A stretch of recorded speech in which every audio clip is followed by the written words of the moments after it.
learn from the mistakes of others because you don't live long enough to make them all by yourself. Such a powerful quote I heard today from Eleanor Roosevelt. It's such a powerful quote because it represents my own journey too. Instead of me keep doing so many mistakes over and over again, if I want to learn faster, then I better learn from the people that already did a mistake so I don't have to repeat them and I just do my own ones or couple of less. And it's implied in communication and public speaking too. I know so many times I redid videos and over again, and I felt like even earlier I did this video and I was talking, and one point I realized that if I cannot listen to myself anymore, does mean I need to stop the video and I need to redo it because it's not right. I start catching myself. I become my own observer. But that's a muscle I had to build, and that's a muscle I learned how to use it and how to build it from other people.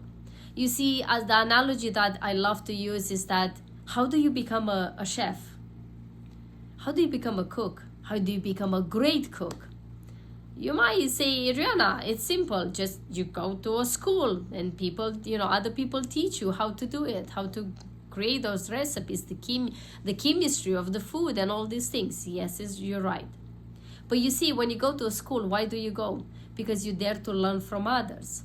The same with communication. Instead of struggling and don't get me wrong, practice is important. Just because you learn from someone, that doesn't mean you're still not practicing.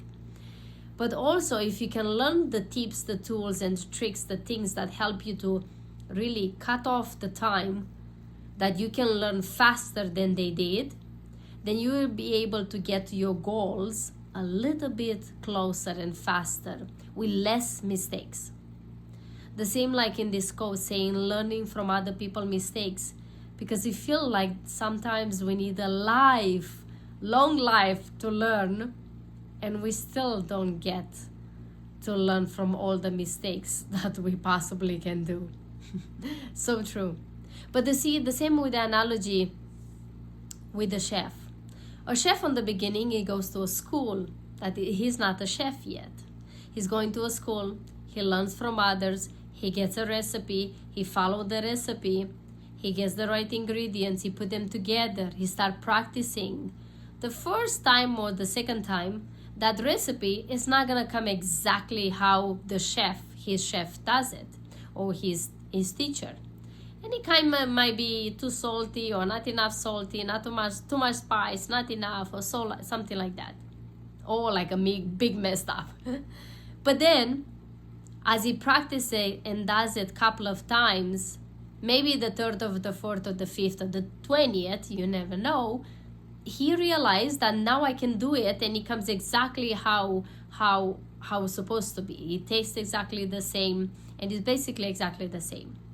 So now the chef become enough confident that he can start adding his own flair, his little, like his secret ingredient, his spice, his different colors, different flavors, that now he start creating that recipe, adding his flair to it, and now he makes it his own. The same, it comes with us and our voices and our way of communicating with people. We think that we are taught to speak in one way, and this is the only way we can speak. But I promise you, when you start listening other people, you might take something from one person, and then, you take something from another person. I have Mel Robbins, Brené Brown, Eric. There's a bunch of speakers that I really love. I follow them, I learn from them, I listen to them, and taking, each person ingredient and flair, and then I'm doing it exactly like them, and then until I become good at this, so now I'm slowly start creating my own flair, and that helps me to allow me to bring my own authenticity into the space when I'm speaking. And that requires a bit of practice, but it requires less time for me to practice than going through all the mistakes all my mentors went through. And that helped me to get faster to my goals. Whatever that for me is a presentation, which is like a PowerPoint presentation. We all heard the saying of the death of PowerPoint. I'm sure you've been in boardrooms or you've been in places where other people did a presentation and you were bored of your mind. Or maybe you are the one that did one, and that's okay. We've all been there on the beginning. I did presentations that I scratched my own head because they were absolutely deadly in the comes to boredness. So it's something that you learn. And then I realized, wait a minute, I can do this better. Who I can learn from, so I can go there and get the tips, the tools, the tricks, the things to done, and make my presentation look so much better, and then I don't have to put people to sleep anymore. And I did it. The same like the chef. On the beginning, you mess up. But then if you you want to get faster and better, then you learn from others that already did what you want to do or achieved what you want to achieve in the future. And that is a key to success when it comes to communication and speaking. And I think this goes beyond just that. In anything in life, they say you want to learn from, you want to learn about relationship, how to improve your relationships and communicate better in your relationship. They learn from someone that actually have a living proof relationship to show you that in their own relationship, they are able to maintain and put that in practice. If you want to make $1 million, learn from someone that did millions of dollars, not just one, not to be like one time chance. Learn from people that have the record, have the proof that they've done that.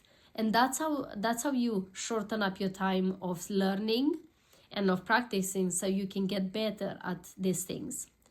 But remember, practice is still required. You cannot take that away from it. It's always important to keep practicing and getting better at it. Whatever that is, in the bathroom, by yourself, speaking in front of a mirror, or rehearsing in your head, or recording yourself, or be in front of people and tell your friends, look, I really want to practice my speech, or I have a story I want to say and I want to practice it in front of you before I go into the public. Try these things and see how this is going to help you, and learn from the people already that did it. So thank you so much for watching.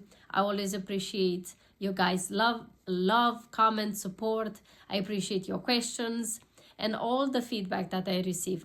I don't take it lightly. So thank you for that support. Please share this video with someone else that needs to hear this. And also, if you didn't subscribe yet, please subscribe. It's free. It doesn't cost you nothing and will help me to continue to create content for you every single day. Thank you so much. We'd love to hear your questions. If you have any questions or particular subject that you want me to dive more deep into it, please let me know. And also, if we're talking about speaking and sharing and learning from others, it will be my honor and pleasure to have you on my masterclass about confidence and communication skills, how to transform them in a quicker way. I will share some amazing, very simple tools and tips that you can take with you right away. Also, we're going to put it into practice right there and there in the masterclass. I would love to have you there. March 28th and 29th, 2 days of amazing training. I would love to have you there. If you want to join, I will drop into the comments the link, register. We have limited spots available. It's a free event, online event. We'd love to see you there. Thank you so much. Kisses to you. I will see you tomorrow. You know the deal.